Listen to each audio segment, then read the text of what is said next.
ఐఐటీలో ఐఐటీలో BTech చేయాలనేది మీ డ్రీమా? అయితే ఇది ఇండియాలో ఒకే ఒక యూనివర్సిటీ వల్ల సాధ్యం. అదే జేకే లక్ష్మీపతి యూనివర్సిటీ. ఇప్పుడే సంప్రదించండి.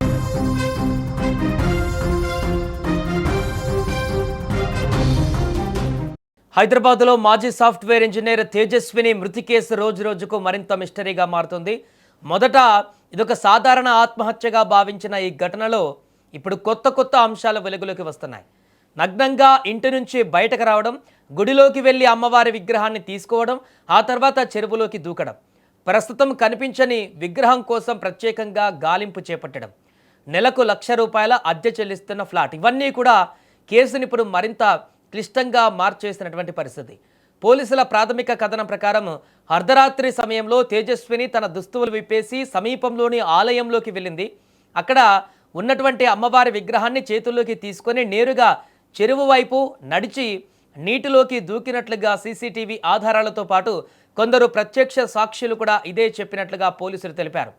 కొన్ని గంటల తర్వాత ఆమె మృతదేహం బయటపడింది. కానీ ఆమె తీసుకువెళ్లిన విగ్రహం మాత్రం ఇప్పటికీ కనిపించడం లేదు.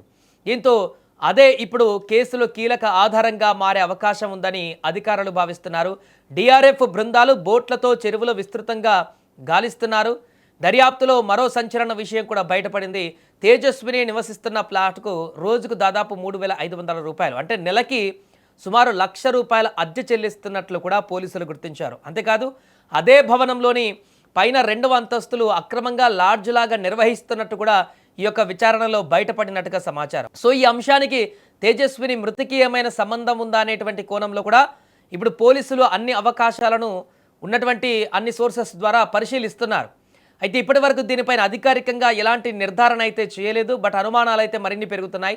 మరోవైపు తేజస్విని రాసినట్లుగా భావిస్తున్న ఆ డిక్లరేషన్ ఫోరెన్సిక్ నిపుణులు పరిశీలిస్తున్నారు లెటర్. అందులో రాత ఆమెదేనా, అందులో పేర్కొన్న అంశాలు నిజమేనా అనే కోణాలలో కూడా విచారణ కొనసాగుతుంది. అలాగే ఇప్పటి వరకు జరిగిన బ్యాంకు లావాదేవీలు, ఫోన్ కాల్ రికార్డులు, మొబైల్ డేటా, సీసీటీవీ ఫుటేజ్ను కూడా పోలీసులు సేకరించారు. ఆమె తల్లి అరుణను పలుమార్లు ప్రశ్నించి కుటుంబ పరిస్థితులు, ఆరోగ్య పరిస్థితి, ఇటీవలి ప్రవర్తన గురించి వివరాలు కూడా సేకరించినట్టుగా సమాచారం. ప్రస్తుతం పోలీసులు ఈ ఘటనను ప్రాథమికంగా ఆత్మహత్యగా అనుమానిస్తున్నప్పటికీ అసలు కారణం పైన ఇంకా తుది నిర్ణయానికైతే రాలేదు. విగ్రహం లభించిన తర్వాత, ఫోరెన్సిక్ నివేదికలు వచ్చిన తర్వాత, డెత్ డిక్లరేషన్ విశ్లేషణ పూర్తయిన తర్వాతే ఈ కేసులో మరిన్ని కీలక విషయాలు బయటపడేటువంటి అవకాశం ఉందని కూడా అధికారులు చెబుతున్నారు.